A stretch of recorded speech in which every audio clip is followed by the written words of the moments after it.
আজকে আমি এই সাইকেলের পুরাতন দুইটি চাকা দিয়ে রাজু এবং রাজুর বাবাকে বোকা বানাবো। তাড়াতাড়ি করে এই চাকাগুলো এই টিনের বাক্সতে রেখে দিই, কেউ দেখার আগে বাক্সটা বন্ধ করে পানিতে ফেলে দিই। বাবা বাবা, আমার সব বন্ধুরা স্কুটার নিয়ে স্কুলে যায়, আমার তো স্কুটার নাই, আমাকে একটা স্কুটার কিনে দাও। আরে রাজু, আমি এখন তোকে কিভাবে স্কুটার কিনে দিই? এখন তো আমার কাছে কোনো টাকা নেই। আরে এই রাজু, তাড়াতাড়ি করে নদীতে থাকা কিসের একটা বাক্স জানি এদিকে বেশে বেশে আসতেছে। বাবা, তুমি তাড়াতাড়ি করে গিয়ে এই বাক্সটা নিয়ে আসো। আরে হ্যাঁ, আমি যাচ্ছি, তুই উপরেই থাক। এই তো বাক্সটা পেয়ে গেলাম, আমি এখনই উপরে আসতেছি। হ্যাঁ বাবা, তুমি তাড়াতাড়ি করে বাক্সটা নিয়ে উপরে আসো। উপরে এসে এই বাক্সটা খোলো, দেখি এই বাক্সের ভিতরে কি আছে।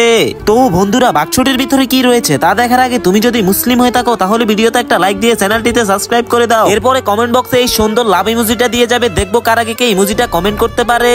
আরে দেখ রাজু, এই টিনের বাক্সের ভিতরে তো একটি স্কুটার দেওয়া আছে। বাবা, আজকে থেকে তো এই স্কুটার নিয়ে আমি স্কুলে যেতে পারবো। ঠিক আছে, তাড়াতাড়ি করে বাড়িতে চল।